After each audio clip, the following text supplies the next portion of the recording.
Chapter 1. Whispers. Below. The night in Wielder, Tennessee, fell thick as coal dust, pressing against the hearts of those who dared stay after dark. In the spring of 1911, with the world in upheaval far beyond their rugged hills, the miners of Wielder clung to routines, shift whistles, boiling coffee, the click of dominoes at Nellie's boarding house. Little rituals meant to hold back the silence swelling in the old shafts when the moon was new. Yet change came uninvited. Work in the mines, always grueling and dangerous, had grown stranger this year, as if the rock itself rebelled. Tools vanished in the tunnels. The walls sometimes echoed with voices not their own. And then, in April, 2 men didn't come home. Not a trace. Not even a bloody glove. Manager Mr. Pritchard ordered extra patrols, blaming moonshiners and labor disputes for the disappearances. But the old-timers, men with scars earned before the first steam engine reached these hollers, said low, "It started again. The echoes are back." No one pressed for details. That first night, a sheet-covered stretcher passed the little church, the smell of ozone drifting on the wind. 1. The missing miners. Joshua Crane and William Billy Forrester began their evening shift as always. Hard hats, carbide lamps, pocket flasks filled more with hope than whiskey. They were friends, but not so close that their wives exchanged recipes. Down in the switchback shaft, the carts chuckled on warped rails, a sound almost like laughter. But at midnight, the laughter dried up. Billy shouted for Joshua, his voice scattering up blind drifts. No answer came, though the air vibrated as if carrying a reply from another world. Billy pressed forward. His carbide lamp flickered, dimmest near the old dynamite storage cave. Footsteps echoed, not his own.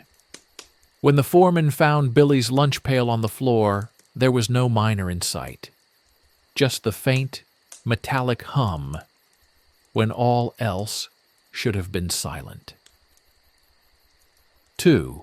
Underground experiments. Rumors swirled. Some swore it was Union men plotting or a family feud.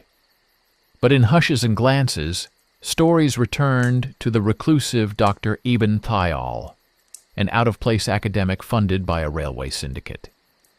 He'd been digging his own tunnels for months, hiring men on the cheap to install devices with wires, copper plates, crystal tubes, machines meant to capture the voices of the underworld, he called them.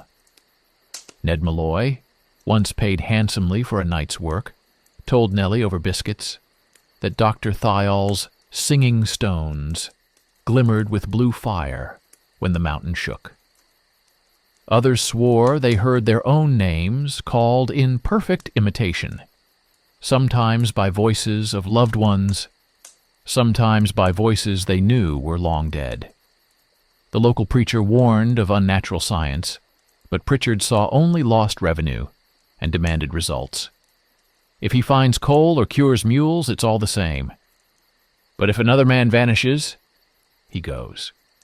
The lines between geology and demonology blurred further with every week. 3. Echoes in the stone. In May, after the third disappearance, the mine closed for a safety audit. Folks emerged pasty-faced, eyes sunken from bad dreams. Children whispered about the man with the key in his tongue who'd offer to open any locked door, if you only listened close enough. Sarah Forrester, unwilling to accept her husband's ghost, begged Dr. Thial to help her search. He agreed, on one condition. She must carry a copper plate and recite the sequence he inscribed, a string of nonsense syllables wrapped around the name onomast. Sarah's footsteps echoed with unfamiliar cadence. In the deep tunnel, she found only an old miner's boot, dusted with blue powder, and the sense that something was learning to mimic her own sobs. 4. Night of the Living Tunnels. The full story unfolded after the summer rains. Downpour breached the mine's lower vaults, flooding new passages. Locals woke to thunder and a shuddering beneath their homes. The next day, entire streets were riddled with cracks, some leading into blackness no one had charted. Those brave enough to probe the broken earth spoke of underground rooms, lined with strange symbols, pulsing to the rhythm of distant voices. One child, mute for years, emerged from a fissure, reciting unfamiliar prayers, hands pressed to ears against a roaring no one else could hear. By July, Wielder was no longer simply a coal town. It was a place where rooms moved after midnight, where shadows walked backward, and where history itself seemed in flux. The old preacher gave up sermons, and new songs, unfamiliar, dual-toned, and out of time, rose from the entrances of the flooded mine. 5. Unnatural artifacts. The final shock came during the fair. A boy, hunting arrowheads in the dried creek bed, uncovered a pocket watch fused to a melted horseshoe, marked in the same spirals as Thial's experiments. Dr. Thial vanished soon after, leaving behind only a crate of chisels, blueprints in a language that blurred the longer one stared, and a note: "You must not record what you do not wish to recall." As autumn set in, families abandoned Wielder, hoping never to dream its songs again. But every so often, when the wind blew from the old mine, you could hear voices arguing, some too young, some too old, some speaking of times yet to come. 6. The fear spreads. As weeks of rain bled into humid July, the spirit of Wielder sank beneath its own history. Parents warned children not to stray from the lantern's glow.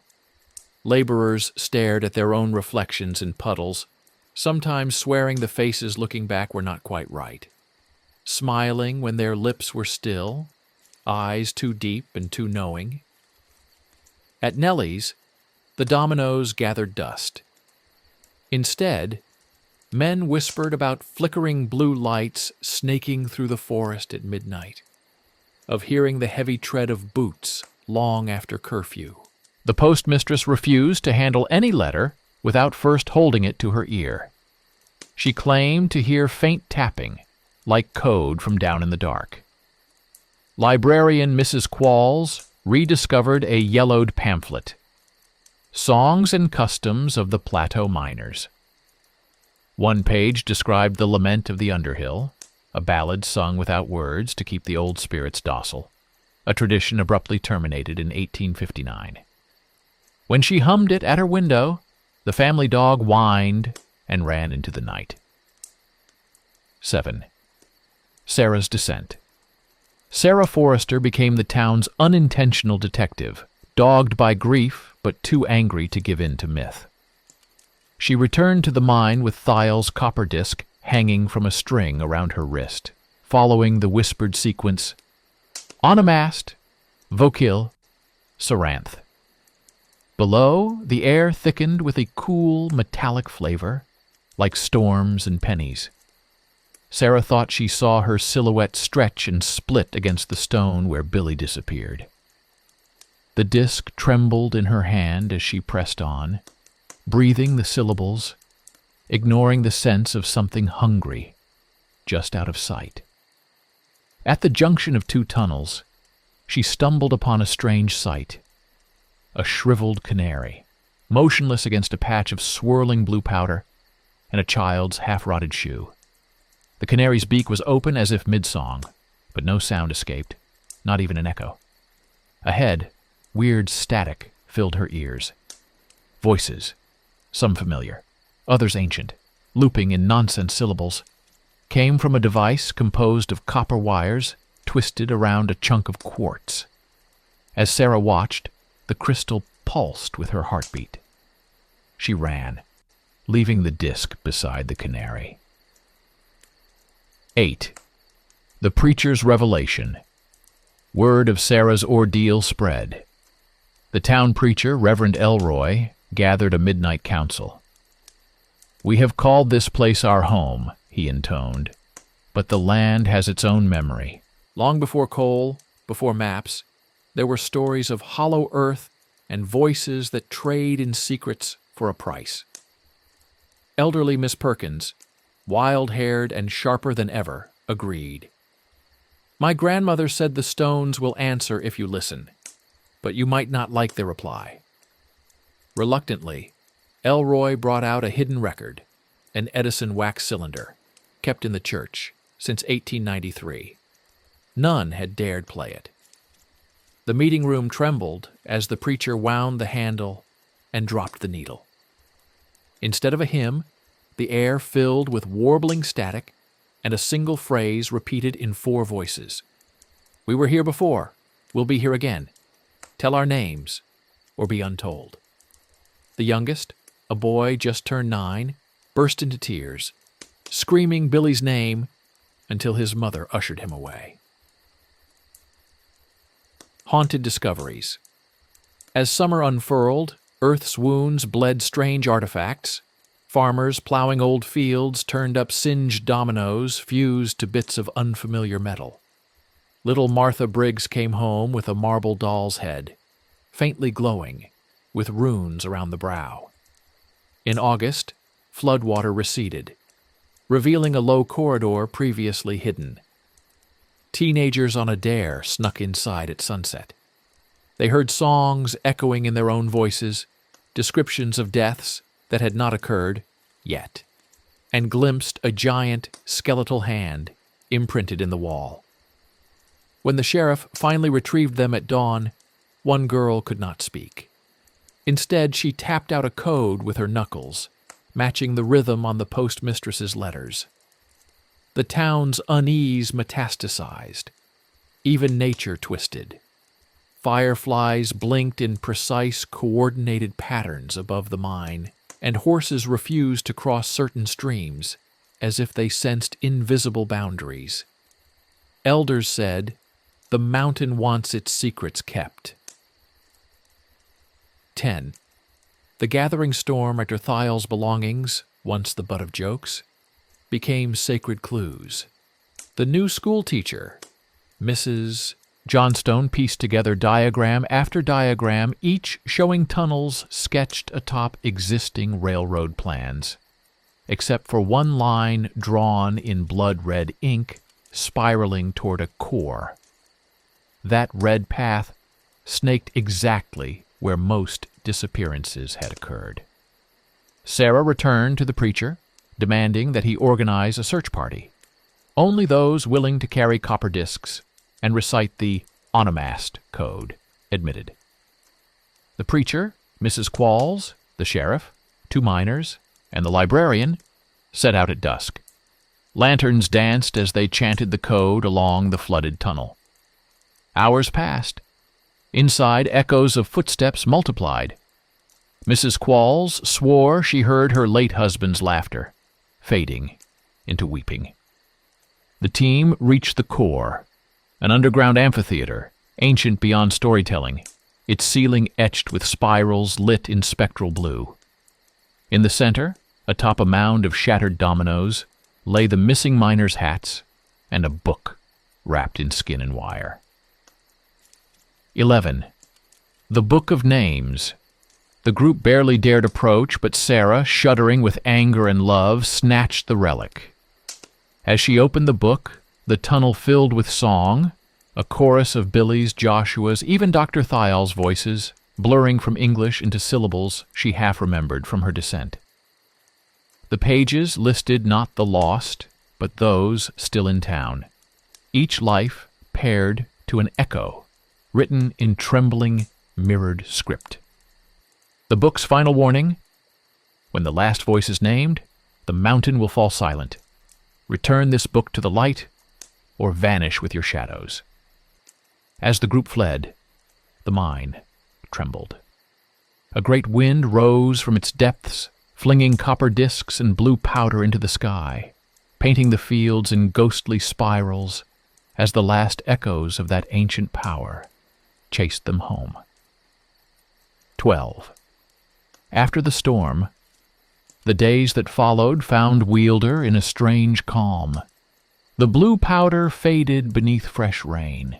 Those who had entered the amphitheater changed, some waking with voices that did not match their own, others able to recall, even predict, events seconds before they happened. Sarah hid the book of names atop the church rafters. Mrs. Qualls transcribed its warnings. Nellie served her dominoes only to strangers who could answer a riddle in verse. But below the surface, even buried, the mountain pulsed with a silent countdown. Each family decided, stay and risk becoming part of the story, or flee and hope the echoes could not follow. Chapter 2. The Blue Spiral. 1. The Book in the Rafters. Autumn painted Wielder with dying light and dread. Even as the leaves turned to fire, those who had held the Book of Names found their dreams invaded by voices, sometimes their own, sometimes stolen. Sarah Forrester awoke each night with the taste of copper or static in her mouth. She would check the church rafters, convinced the book was shifting or humming quietly above their heads. The librarian, Mrs. Qualls, started a secret journal in code, recording every vision, tremor, and sign that might herald another vanishing. Outside, the sheriff patrolled streets at dusk, trading cryptic glances with the preacher, and only giving confident handshakes to those he could recite, by memory, from the book's list. "We must never be nameless," he mumbled to his shadow. 2. The Children's Riddles. Children, ever tuned to the supernatural, began playing dangerous games. Name Swap, Mind's Echo, and Blue Light Tag. In Mind's Echo, a child would hide in a wardrobe, repeating a dead miner's name backwards 3 times, hoping for a reply. Sometimes the answer was a tap or a whispered riddle, sometimes just silence laced with dread. One night, Nellie found her youngest daughter speaking in doubles, her own words, followed a second later by a near-perfect echo with an older woman's voice. Nellie slapped her, praying the spirit loose, only for the girl to grin and spit blue dust across the kitchen floor. Rumors spread of children seen walking backward under the bridge at midnight, hands filled with dominoes whose pips never added up right. 3. The Blue Storm. Without warning, a midnight downpour battered Wielder. Thunder pulsed through the mine's deepest veins, and blue powder exploded upward in sickly spirals. By morning, every well tub and watering trough in the town was coated in blue. No one spoke of the oily rainbows shining across the pasture, but every animal refused the water. Strange sickness swept the survivors, fevers that left people unable to recognize their own reflections. Mrs. Johnstone, the school teacher, pinned ribbons to her students' shirts, embroidered with their initials. "Wear this, and you come home," she insisted. But the group shrank each week, and some children sobbed that their stitches kept rearranging at night. Sarah led a group to test and cleanse the water, recruiting Mrs. Qualls, the preacher, and 2 of the older miners. After boiling, the blue residue was left behind, crawling like veins over the rim of the kettle, whispering nonsense words when no one else was listening. 4. The miners' return. With nowhere else to turn, a desperate group convened at the ruined mine. Sarah, the preacher, Mrs. Qualls, 2 families representing those still missing, and brave volunteers. Everyone carried a copper disc, a bit of blue powder, for luck or for warning, and a new ritual, the reading of names. They descended by lantern light, reciting the list from the book. Billy Forrester, Joshua Crane, Mary Kincaid. For each name, a corresponding echo, sometimes full of static, sometimes eerily personal, reverberated from the rock. The preacher began to pray, but words tangled in his throat.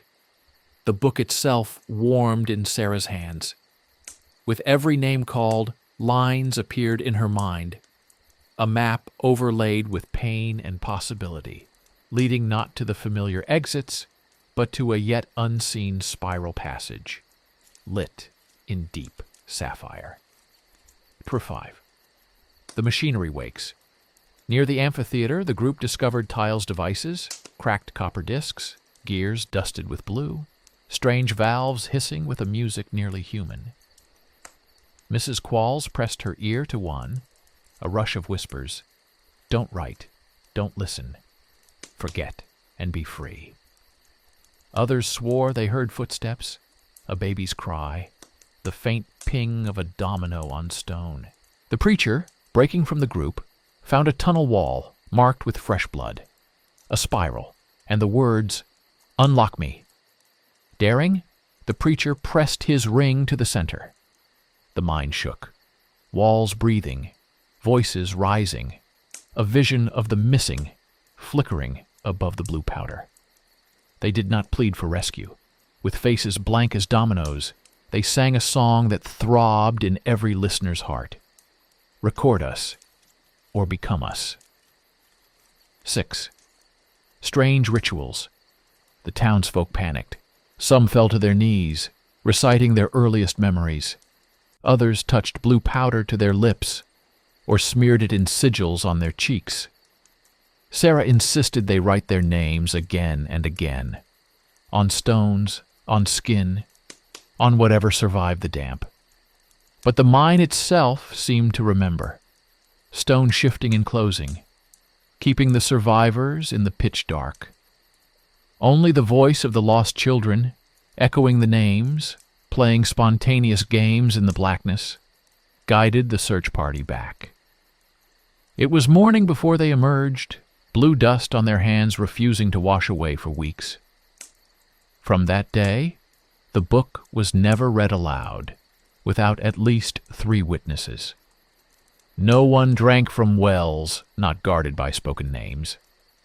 Dominoes were only played in silence, their echoing clatter cause for shivers. 7. The nameless night. The week following the storm became a fever dream for the town. Many were unable to sleep at all. Those who did woke with scratches on their cheeks, blue powder crusted in their nails, or a strange need to whisper names into rain barrels before sunrise. Nellie's kitchen became a war room. Sarah Forrester and Mrs. Qualls kept watch in shifts, using the book of names to track which voices in the town grew weaker or stranger. When old Mr. Higgins, the gravedigger, failed to answer to his name 3 mornings in a row, he faded by dusk. All that remained was his shovel, and the marks of his boots trailing off toward the mouth of the mine. Children's games became darker, and the rules ever shifting. If your name was called backward, you must run to the well. If you heard an echo in your own voice, you had to tell a secret or swallow a pebble. If you won, you got a domino. If you lost twice, you had to spend an hour in the shed behind the school, praying you'd remember your mother's name when you came out. Nellie wrote down all the rules, but the list never stayed the same. 8. Stories from the mine. Some nights, voices drifted from the locked mine mouth, songs in multilingual harmonies, always just out of tune.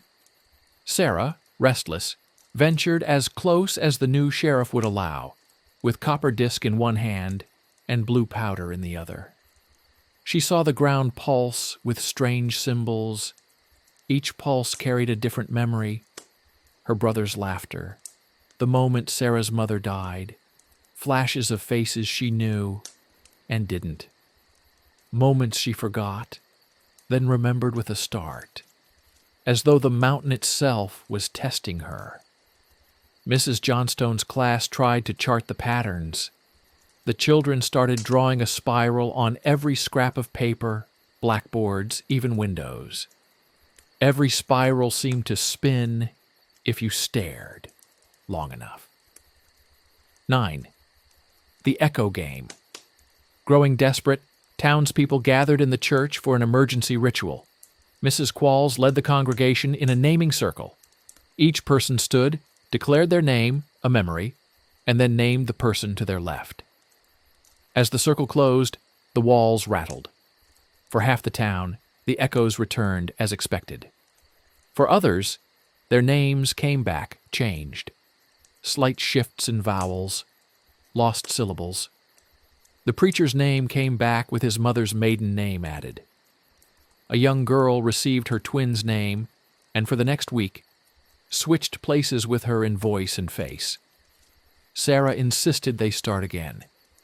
With every repetition, it became harder to remember where the circle began and who had started it.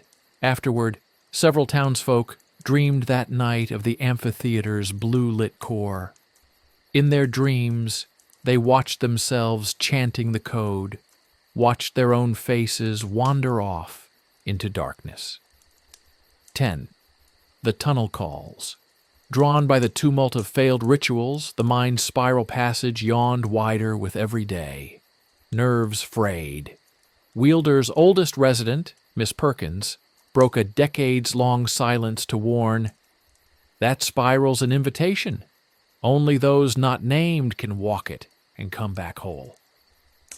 Still, it was Sarah's resolve and her outrage over the loss of neighbors that led her to lead an expedition back into the mine. This time, she opened the book of names at the entrance and, with her trembling finger, wrote her own name backward on her wrist. The party ventured down the spiral.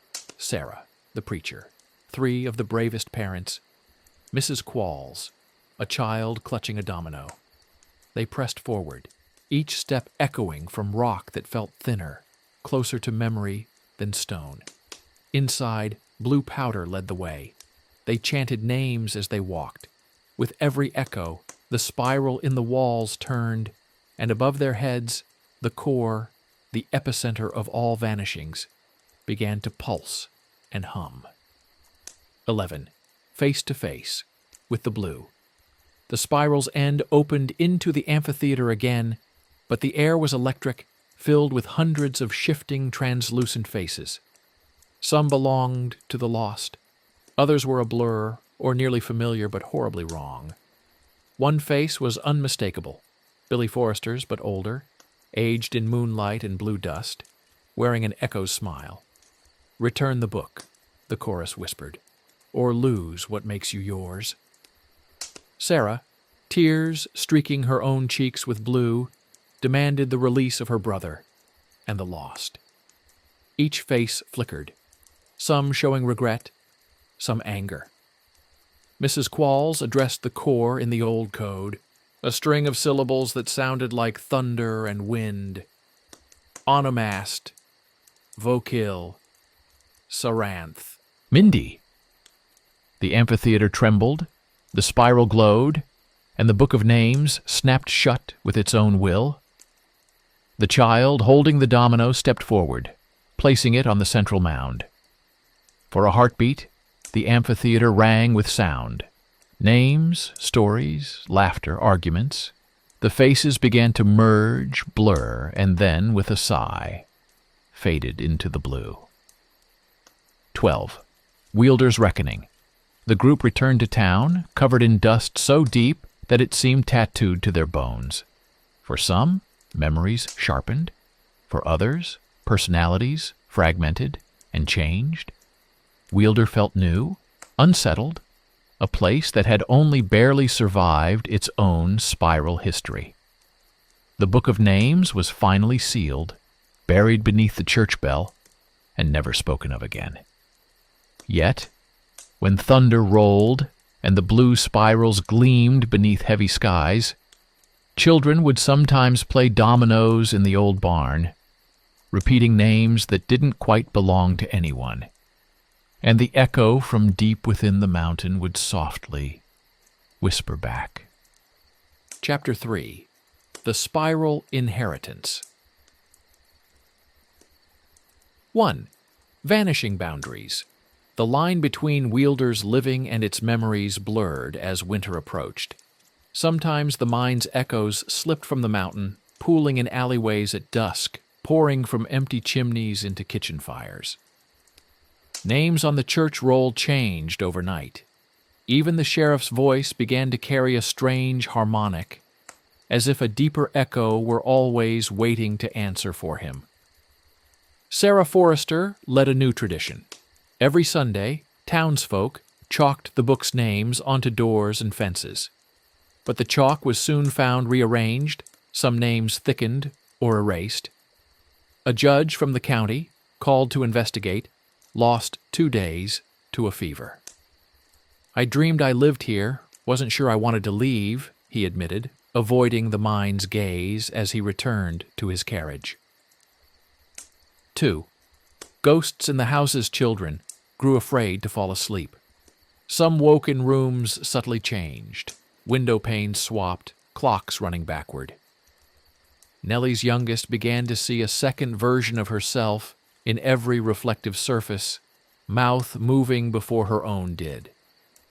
Older miners confessed to waking with coal dust under their nails and blue marks in strange constellations across their arms.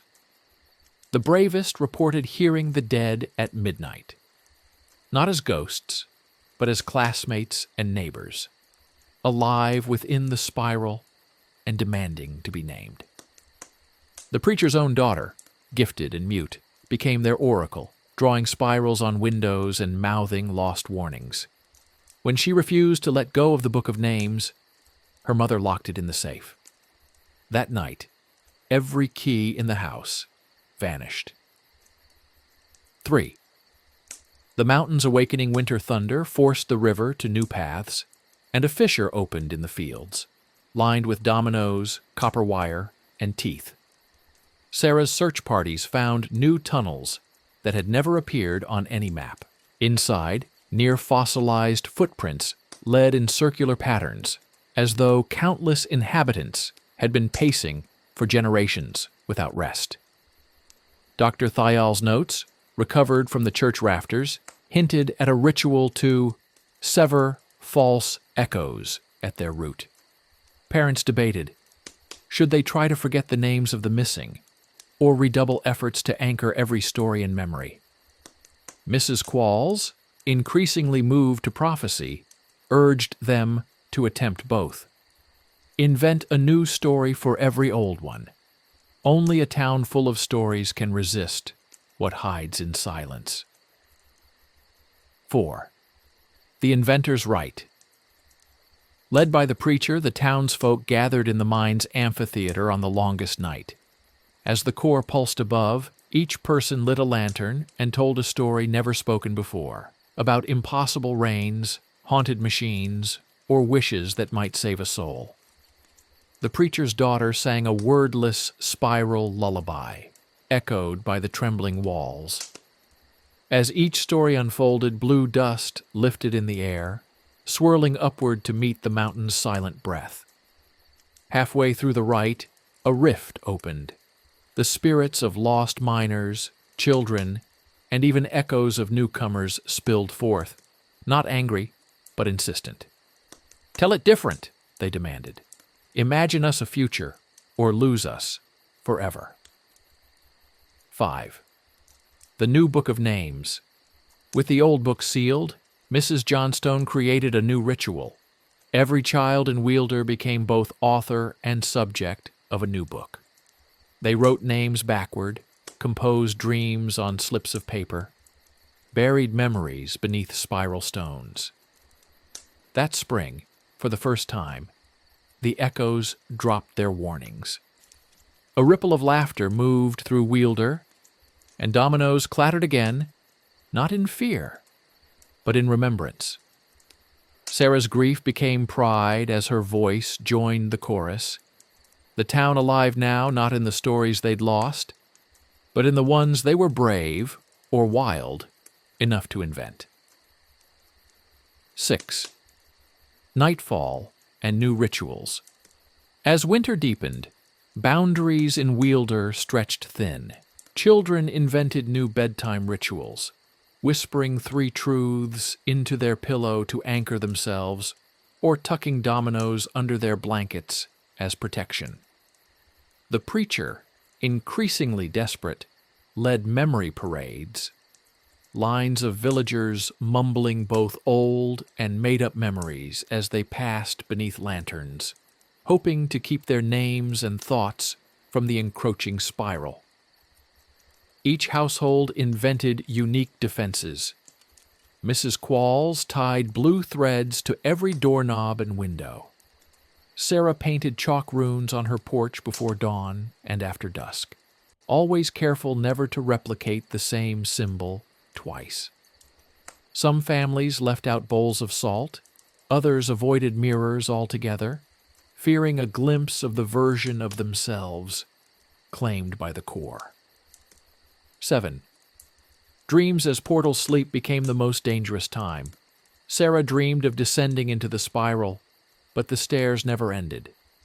She met versions of her lost brother at every turn, one kind and loving, one full of blame, one hollow-eyed and silent. Each dream ended at an underground shore, where dominoes floated on blue-lit water, spelling out words she couldn't quite translate.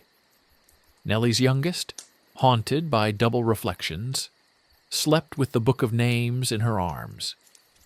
She began to draw blue spirals on scraps and hide them inside walls or between floorboards, convinced that leaving her stories scattered would keep the echoes confused.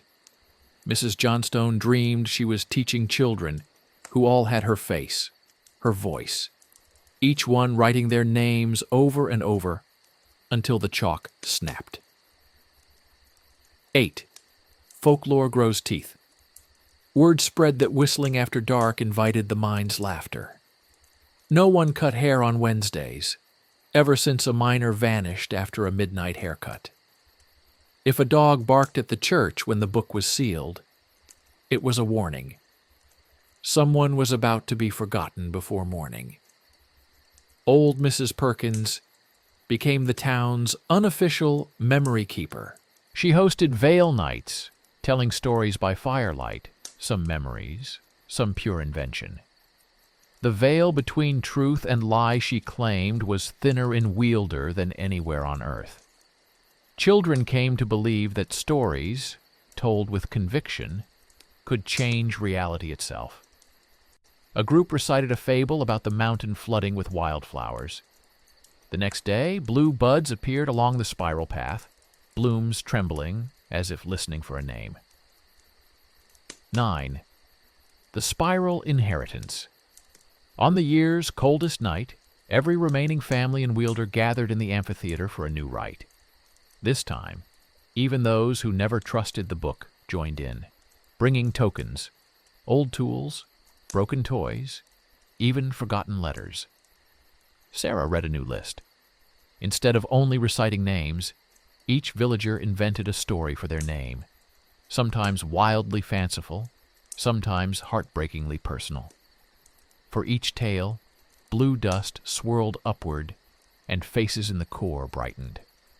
The preacher's mute daughter showed a bold spiral drawn on both palms, then silently signed a secret, a story made only in gesture.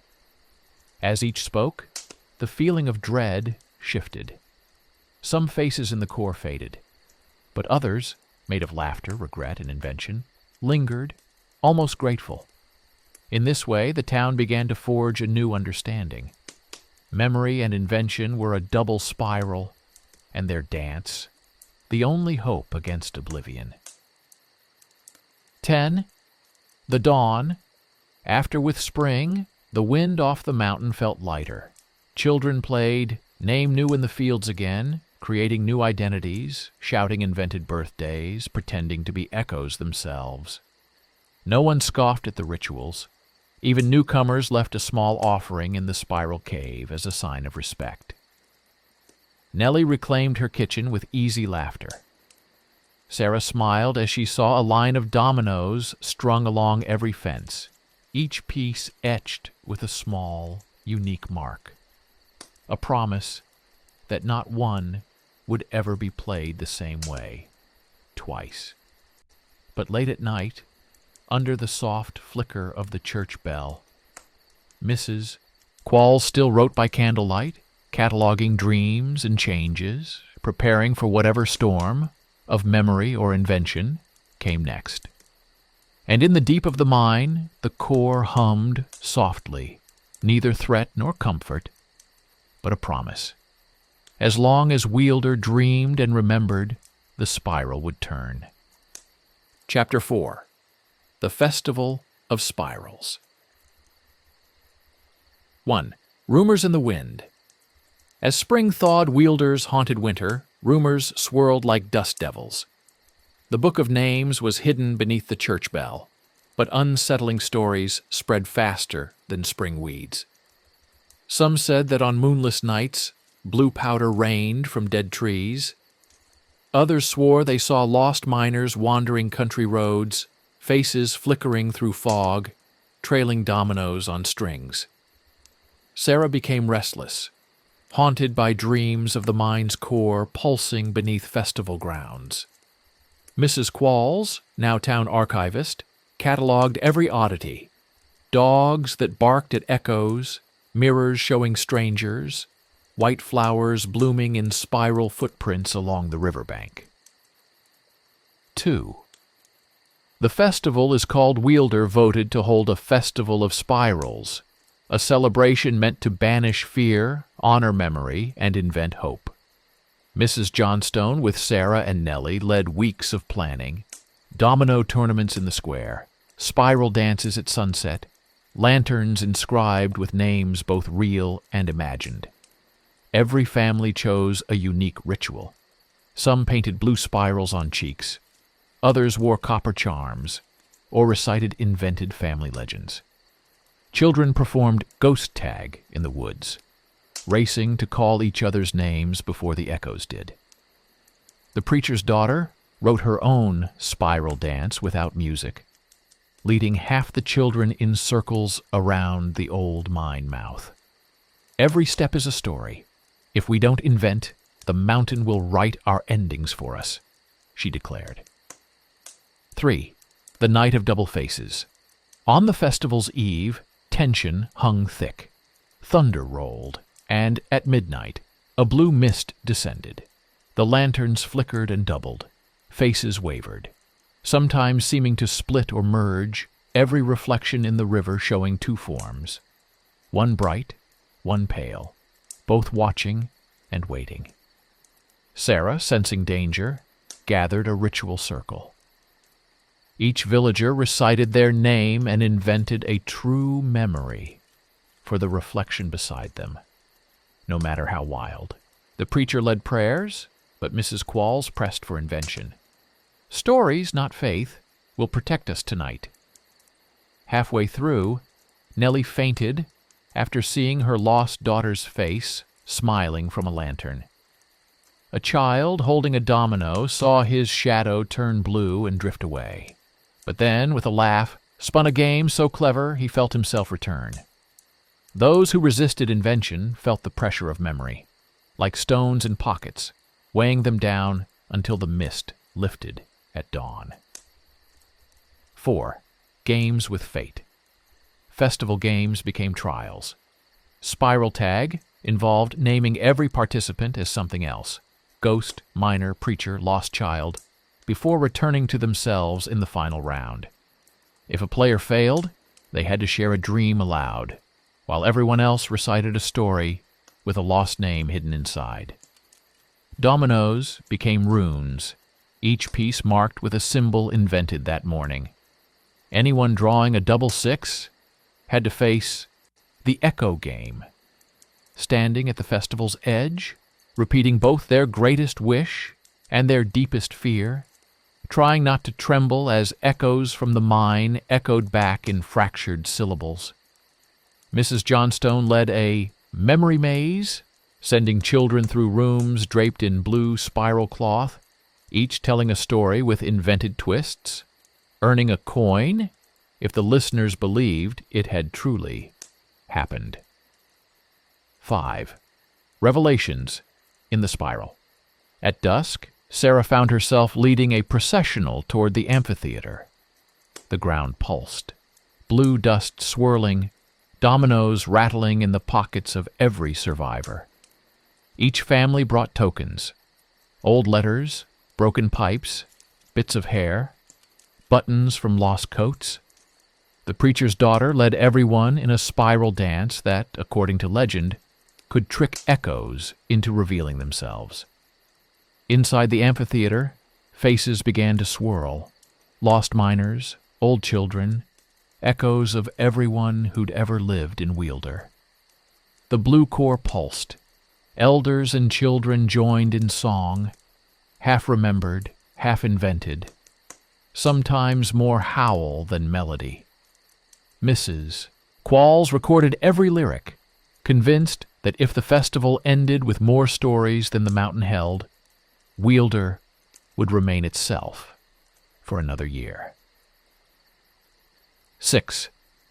The Spiral Rite. At midnight, every participant took a turn entering the mine's entrance and speaking one new line to the darkness: memory, invention, or plea. The rite became both challenge and communion. Some whispered old regrets, others invented confessions, all desperate for the spiral to hear and answer. Sarah called for the book, reciting names in reverse order. As she spoke, the core burst with blue light. For an instant, every lost face appeared. Some grinned, some wept, a few nodded in thanks and finally faded, free, perhaps, of the mind's grip. Mrs. Qualls, last to speak, invented a new proverb: where spirals meet, names become stories, and stories become shields. 7. Dawn of the new spiral. When dawn broke over Wielder, the festival's lanterns shone in unfamiliar colors.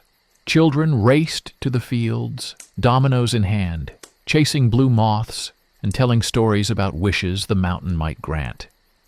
Elders wept in relief, claiming the echoes sounded less dangerous this year, more curious, less ravenous. Sarah scrawled her name and her brother's name on the church door. Paint still wet, as the preacher's daughter spun her silent spiral and offered Nellie a blue flower. The festival ended with a procession by the river, the water running clear for the first time in months. The fear had changed, quieter, now pulsing in time with the spiral. The weight of memory felt lighter, always manageable if stories kept moving. Mrs. Qualls finished her festival record, writing one last line: "On Blue Wind, every soul brings a story. So long as Wielder invents, it endures." 8. The Faces in the Mist. That night, a thick fog rolled in while the festival still held its last dances. It was colder than any spring mist, swirling with faintly blue sparks. Lanterns cast halos, but little light traveled beyond arm's reach. Children huddled near their parents, dominoes clutched like holy charms. Sarah and Nellie patrolled the perimeter, listening for laughter that came in odd, overlapping waves. Every so often, Sarah caught sight of two shadows instead of one, some moving toward her, some away. She tightened her shawl and called, "Say your name," to any shape in the mist. Once, her own voice seemed to answer a second too late. Then for a moment she glimpsed Billy's face, worn, a bit older, but smiling at her with unmistakable warmth. "You brought me home," he seemed to whisper, before vanishing in the blue swirl. On the other side of the festival, Mrs. Johnstone led children in a spiral dance, their feet scuffing blue dust into shapes that glowed faintly when the wind caught them. The preacher's daughter held up a hand, signing something urgent. Mrs. Qualls interpreted, "Don't let the echo eat your ending. Tell the wildest story first." 9. The descent. Not everyone made it through the night unscathed. 3 teenagers, emboldened by tales and cheap cider, slipped away to the mine's ruined lift, hoping for a glimpse of the amphitheater in the blue hour. Inside, they wandered tunnels that flickered between real and imagined, corridors bending at impossible angles, their own voices returning in unfamiliar tones.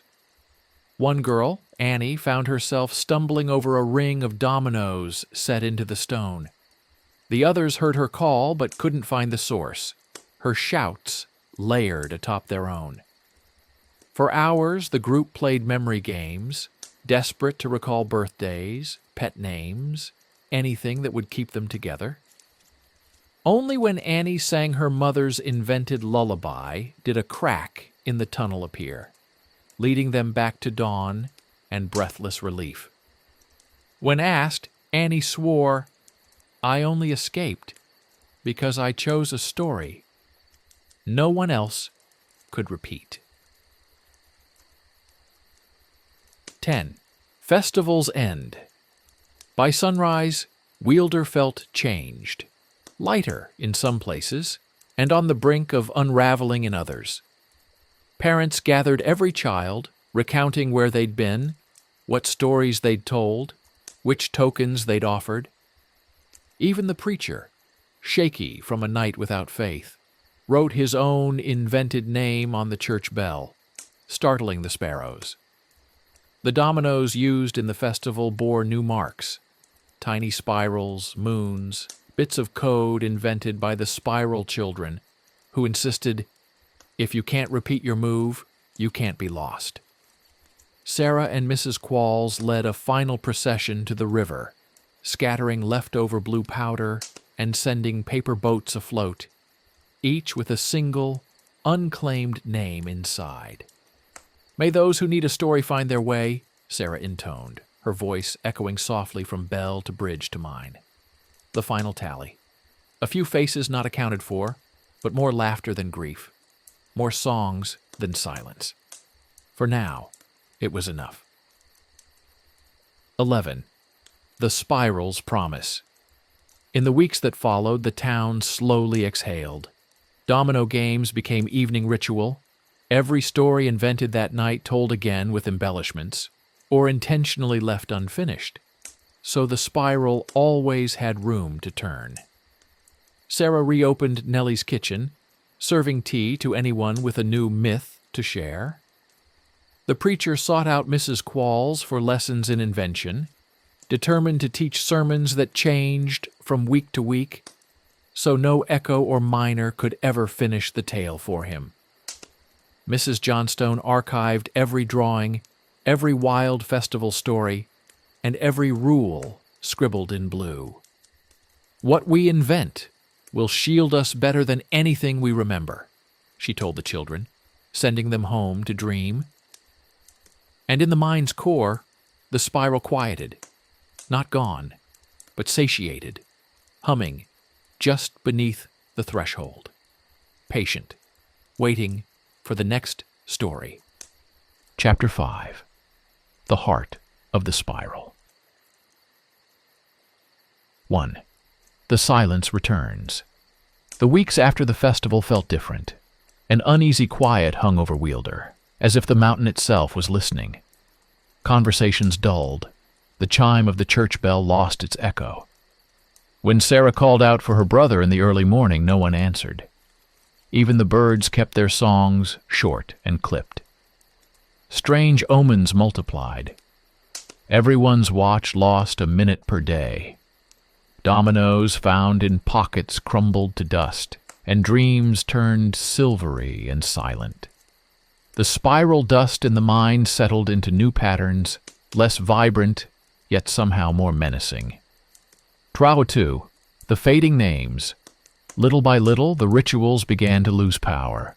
The Book of Names, once pulsing with possibility, now sometimes refused to open. Families tested each other with games and invented passwords, only to realize some responses had faded entirely.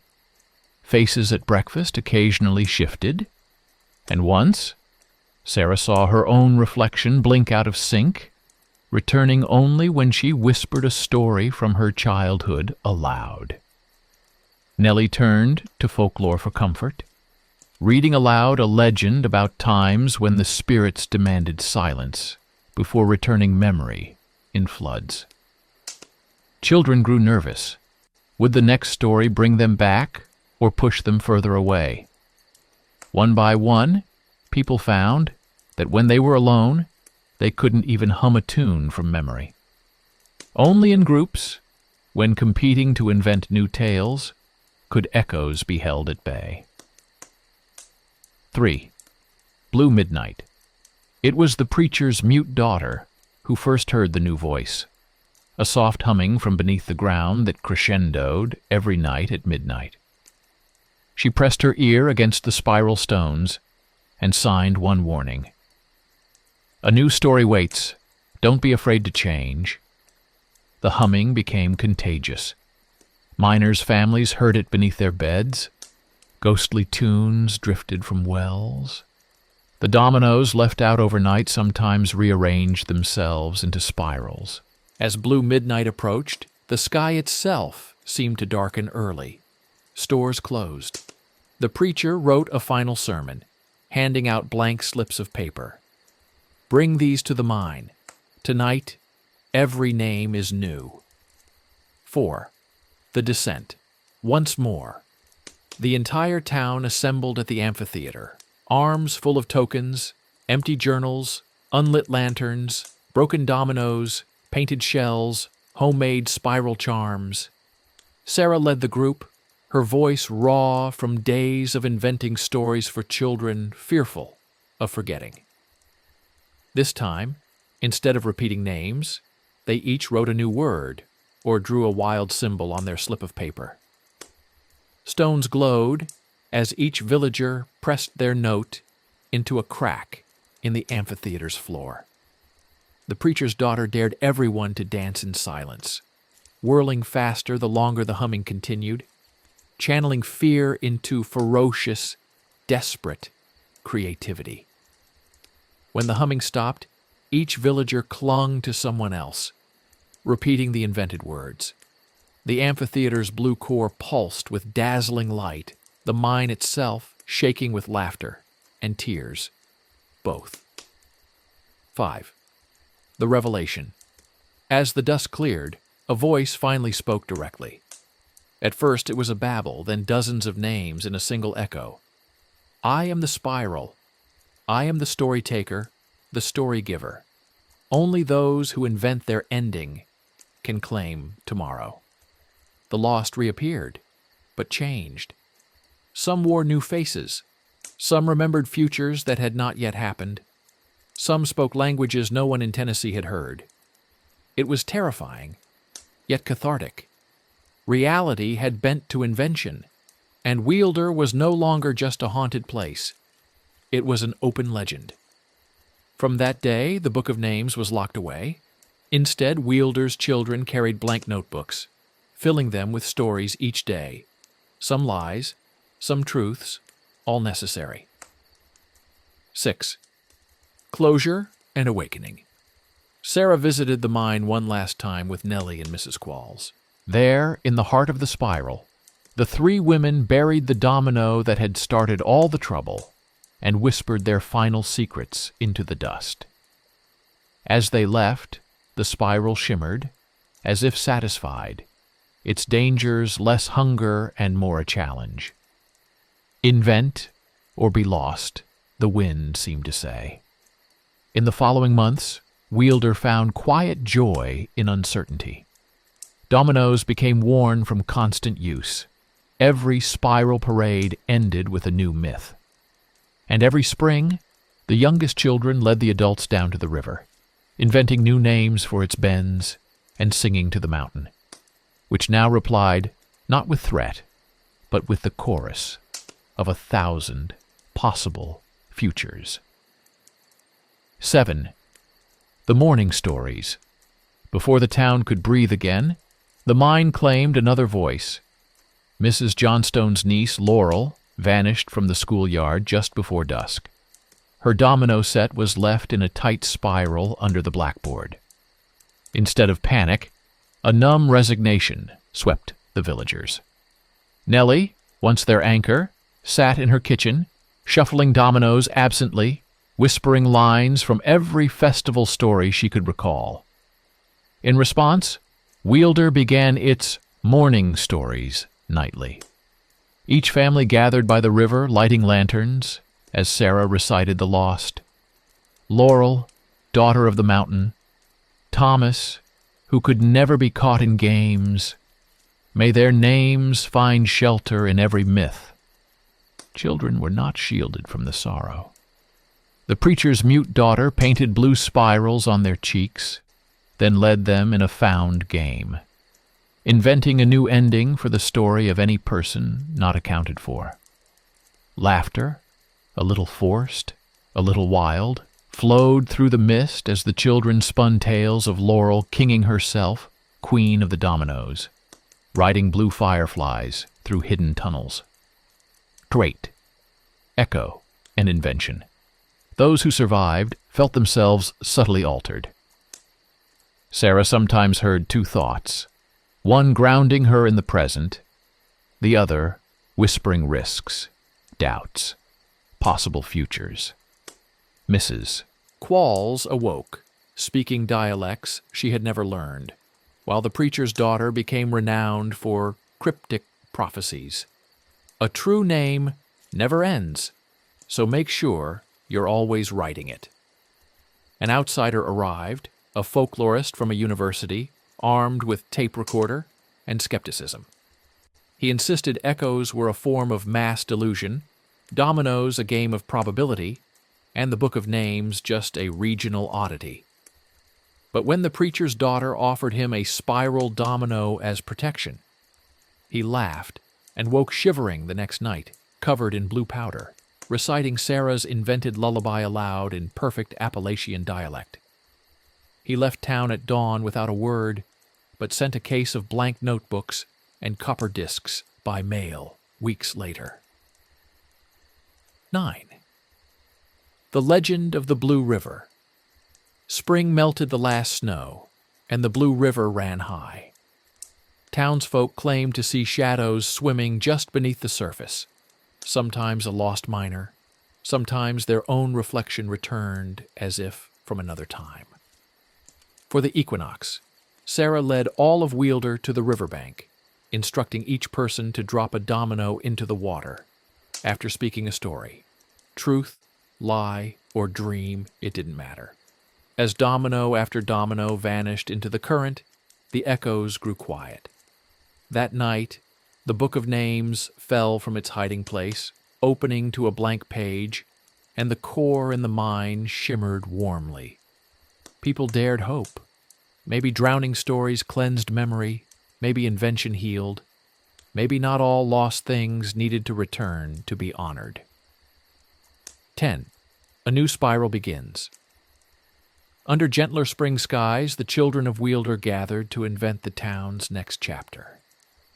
They mapped new games through the woods, planting blue wildflower seeds in spiral patterns, marking every hiding place with chalk glyphs. Only they understood. Sarah, standing at the festival square, realized Wielder had become something else. A town where the edge between memory and myth, sorrow and hope, was infinitely blurred. Mrs. Qualls handed her a new notebook. "For every story you write," she said, "leave a blank page. The spiral will thank you." On the closing night, every villager told a new tale under the willing moon. Some stories were cheerful, some tragic, some so strange that only children could believe them. But in every eye, in every hush and whisper, the spiral seemed both guardian and witness, always open if creation never ceased. Chapter 6. The Silence of Remembering. 1. Shadow on the Mountain. As another year turned, Wielder faced uncertainty with brittle hope. The spiral's appetite, once calmed by invention, now lingered like an unlit lantern. Parents reminded their children nightly, invent, speak, share, do not dwell in silence. Yet an intangible heaviness infected the valley, as if the mountain was waiting for them to falter. Visitors returned, urbanites, scientists, memory tourists, each seeking proof the town's legends were real. Some left quickly, unnerved by being called the wrong name in the street, others drawn deeper by the tang of blue dust and the strange thrill of the spiral's power. 2. Dominoes and debates. Beneath the routine of festivals and invented fables, the townsfolk divided. Traditionalists, led by Sarah, argued for ritual and memory, reading names, mapping invented stories, clinging to tokens from every festival. A new generation, led by Nellie's son Michael and Mrs. Johnstone's students, argued for chaos. Let stories fragment and multiply, so echoes would forget who to claim. At town hall, debates grew tense. Some argued that spiraling traditions smothered invention. Others feared that unchecked creativity would dissolve the last threads of shared reality. The preacher tried to mediate, echoing both sides. All stories are true tonight. The book of names seldom opened. The mind's core glowed weaker, as if waiting for a new deal or the final silence. 3. The challenge of the labyrinth. A breakthrough came from the preacher's mute daughter, now a teen who spoke only in spirals drawn with ink and ash. She mapped a labyrinth festival where the entire town would split into teams, one tasked to repeat stories as faithfully as possible, the other to invent wild new versions of every legend. The labyrinth itself wound through barns, fields, miners' tunnels, even along the river's edge. Townsfolk carried blue-dyed flags, ringing copper bells, and chalking domino marks wherever a story split. The goal was not just to survive the test, but to confuse any echoes so thoroughly that the spiral would, for once, remain a symbol rather than a snare. For 3 days, confusion reigned. Name tags swapped, children recast as ancestors, invented myths became local gospel. Laughter and confusion blurred into something like joy. Even the town's elders, at first skeptical, found peace in the disorder, as if letting stories clash created a resonance strong enough to hold the spiral at bay. 4. The blue eclipse. During the last night of the labyrinth, a blue eclipse darkened Wielder. The wind rattled dominoes strung across fences, and every animal in the hollow bayed or cowered. The book of names, left open in the old church, blanked out for an hour, its ink swirling, refusing to settle. People reported dreams that night of walking the spiral backwards, seeing family they'd never known, or children that might have been, all shouting invented names that fell apart like snow. Sarah found herself in the mind's heart, faced by every sister, brother, and lover she'd lost to the blue. They didn't speak, but she knew what they wanted, to be remembered not for how they vanished, but by whatever stories survived. 5. The Forgetting Day. The town called it Forgetting Day, a cleansing. Every villager wrote or invented a regret, secret, or wish on a blue flag, and hung it on the spiral trees behind the mine. Those who wished to let go burned their flags at midnight. Those not ready whispered them into the river. Wielder grieved, knowing some names would not return, but also relieved, as if the spiral itself needed to be cut, not protected now and then. Children woke happier. The preacher's daughter drew a new branching spiral, not a trap, but a blossoming, open to every direction. 6. The last reversal. As spring returned, the division between memory and invention softened. Sarah, now older, sent dominoes to every cousin and friend who had ever left town. "Play a new game. Write to me," her card said. Michael and Mrs. Johnstone started a spiral call, a live broadcast inviting stories invented on the spot, beamed worldwide. For the first time in years, the mind's spiral glowed golden at dusk. Some believed it a good omen. A few claimed it was the last warning. Mrs. Qualls wrote the final festival poem. "If we cannot tell the past from invention, let invention make us kinder. If a name is lost, let a new story welcome it home." 7. Silence and song. On the anniversary of the first festival, the town fell silent at sunset. No stories, no domino games, just the wind and the sigh of the spiral. For 12 minutes, Wielder felt adrift, and in that hush, the mountain seemed to lean closer, almost listening. Then laughter broke the spell. Children started a song, wordless but bright. Within moments, every villager joined in, inventing verses as they hopped, spun, and cheered, under a sky no longer entirely blue. 8. Rift and reconciliation. The days after silence and song fractured into subtler currents. Sarah and Michael found themselves at odds, one clinging to careful memory, the other chasing wild invention, both fearful that any misstep might bring the spiral's hunger roaring back. Their disagreements were echoed in whispered conversations at Nellie's kitchen and shouted at domino tables.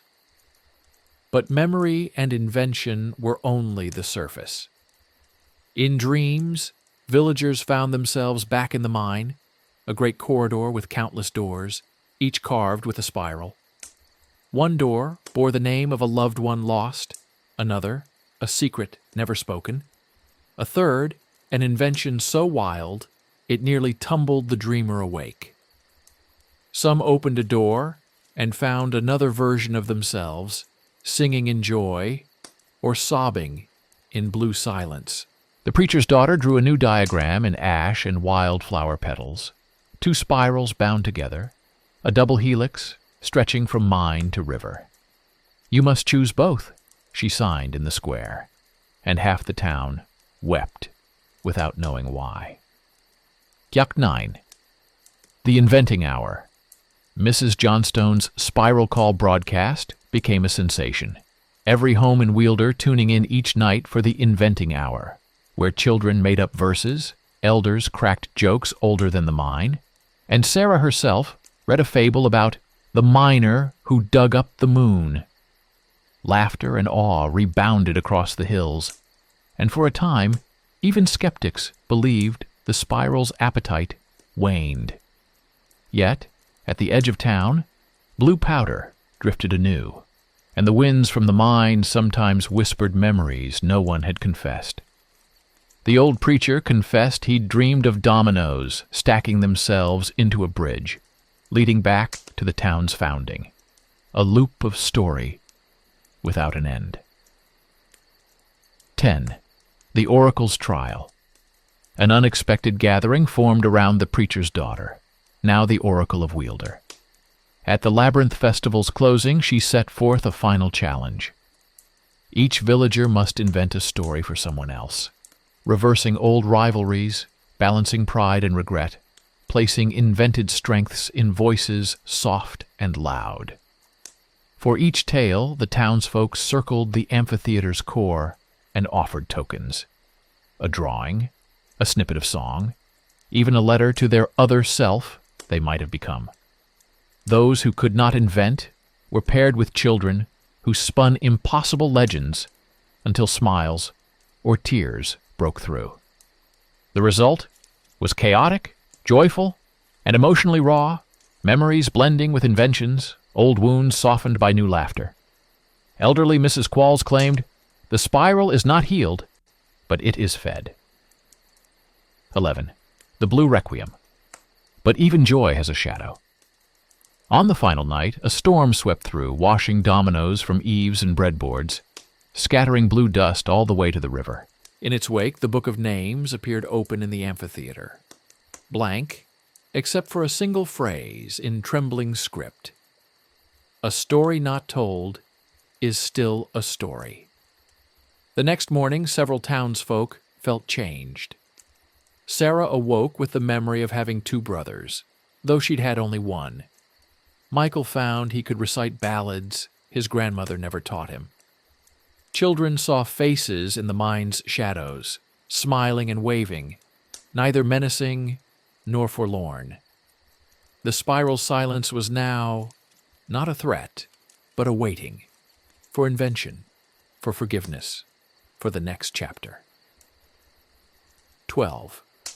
Last spring, the year ended with a final festival, no longer just to appease the spiral, but to celebrate the richness and resilience of stories, true and false, written and sung, living and lost.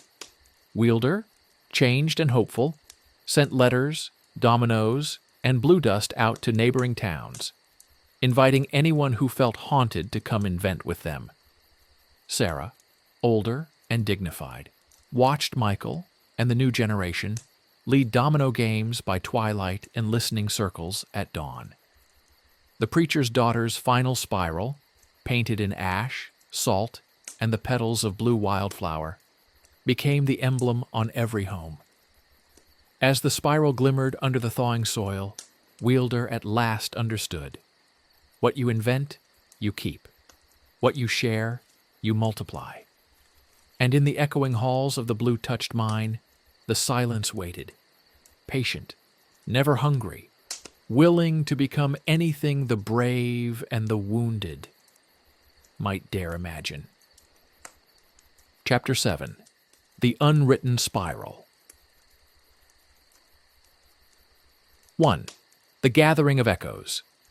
As spring crept over Wielder, stories about the spiral's strange powers traveled far beyond the valley. Pilgrims, cryptologists, and families who had lost loved ones arrived with dominoes in their pockets, searching for solace, answers, or just a glimpse of the famous mine. Sarah hosted the newcomers at Nellie's kitchen, pouring tea over stories of wild games and spiral rites. Michael organized a history night, inviting outsiders to invent myths about their own town's lost and haunted places. Soon, Wielder's festival grew from a handful of domino circles to mass gatherings under the blue-lit sky, each participant adding a voice, a lie, a hope to the ledger of memory. The preacher's daughter, now a legend herself, led dream walks at dusk. She taught visitors the town's secret. You must name your sorrow and your wish, and invent a possible ending before the spiral can grant you safe passage. 2. The Spiral Parade. On the centennial of the first spiral discovery, Wielder declared a week-long spiral parade. Dominoes adorned every gate, blue powder dusted the sidewalks, and the festival's children carried lanterns inscribed with both real and invented names. Each sunset, hundreds marched along the river, telling 2 stories, one true, one imagined. Sarah and Mrs. Qualls wrote out new festival rules each morning, leaving blank spaces for guests to fill. Michael began the parade with a toast. Here we remember what's possible and impossible, and both are our legacy. During the largest parade, a young outsider accidentally invented the spiral's newest superstition, that each time you give away your name, you gain another's secret. By dawn, laughter and tears mixed on every porch. 3. The Game Without End. The older spiral children, now gray-haired themselves, invented a new ritual for the parade, the Game Without End. Each player started telling a story, and every participant interrupted, with either a memory or a myth. When the story inevitably spun out of control, becoming too wild to follow or looping back upon itself, the storyteller would pass their domino to the next player, guaranteeing both the preservation and confusion of lore. This game traveled even further. People across the country started mailing dominoes to Wielder, asking for their own invented stories. An anonymous domino arrived from across the world, with a spiral etched in molten glass. It told, simply, once upon a time, a town learned to lose everything except hope. For 4. Reunion and reckoning. On the last night, a storm gathered above the mine, not menacing but thrilling, sparking blue lightning. The preacher's daughter led everyone hand in hand back into the amphitheater. Each confessed a name, a wish, and a story for those lost or forgotten. In the blue humming, echoes of every person Wielder had ever claimed shimmered around the crowd. Some teary, some joyful, all changed. Sarah finally faced her brother again, not as a ghost, but as a story fully told, loved and remade 100 times. The preacher delivered the last sermon. If you've ever been lost, tell your own ending. If you've ever been found, invent a reason to remember. Dominoes tossed into the mine's core rang with promise, more beacon than warning. V. The spiral awakens. As dawn painted the valley golden, the spiral's core pulsed one final time, its blue dust whirling up and away, scattering new seeds across the world. Children invented new games, planting glowing dominoes along forgotten roads, resurrecting old rivalries with laughter and new names. Mrs. Qualls, at her last festival, wrote, "We are no longer haunted. We are inventors, called by the mountain and river, blessed by the spiral, living always beyond what memory can hold." Michael and Sarah watched the newcomers leave. Each promised to invent Wielder-style domino stories for their own towns, to scatter blue powder at their own crossroads, and, if ever threatened by silence, to remember how stories can remake reality. 6. Tomorrow's inheritance. Years later, the town grew quiet, but never afraid. New generations, never having seen the first blue dust, still began each year with a naming game. Elders laughed at the inventive chaos, embracing mistakes.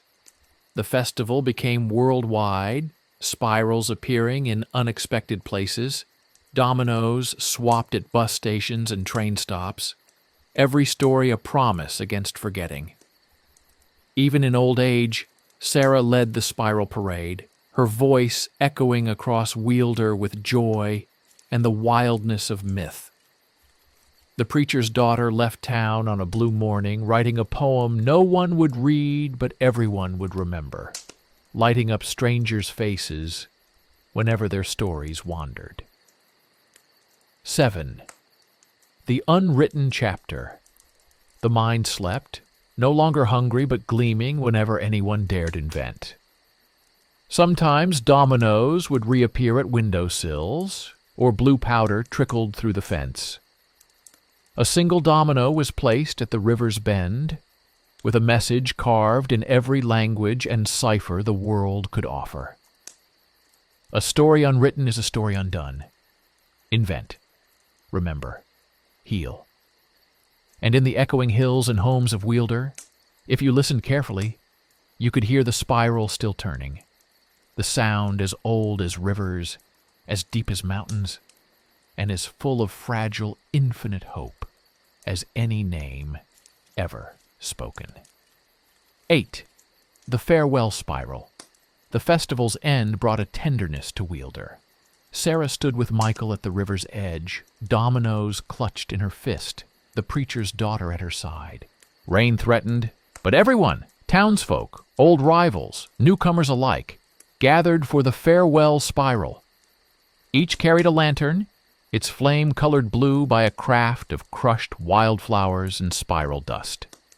One by one, they recited their first story, funny, tragic, or outlandish, and then improvised a new ending out loud. Elders blessed the children, children forgave the elders, lovers invented the moment they first met, and strangers wished each other luck on the road. With every turn of the spiral, laughter became prayer. At midnight, the town stood in a vast, living spiral. The preacher's daughter lifted a chalk-marked domino to the sky and laid it, with reverence, at the spiral's center. The lights flickered, and for a timeless moment the mine answered, a muted, harmonious chord that trembled through the ground and into every heart. 9. Inheritance. As dawn broke, families packed tokens into little boxes, dominoes blessed in river water, hand-drawn maps, blue ribbons, even crumbled bits of festival cake. These were left in attics, trunks, and garden beds for future generations. Proof that a name, an invention, or a myth could protect and reunite.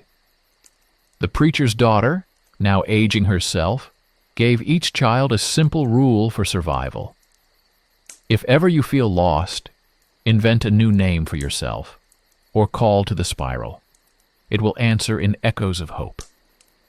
Sarah watched travelers depart with pieces of spiral lore stitched into coats, sewn into hymnals, scrawled on the backs of photographs. Michael carved a new sign by the main road. Wielder, a town that remembers by inventing. 10. Epilogue. The spiral turns. Years on, spiral dominoes were found as far as the coast and as deep as city subway tunnels, always bringing dreams, stories, and occasionally the sense of being watched over or watched for.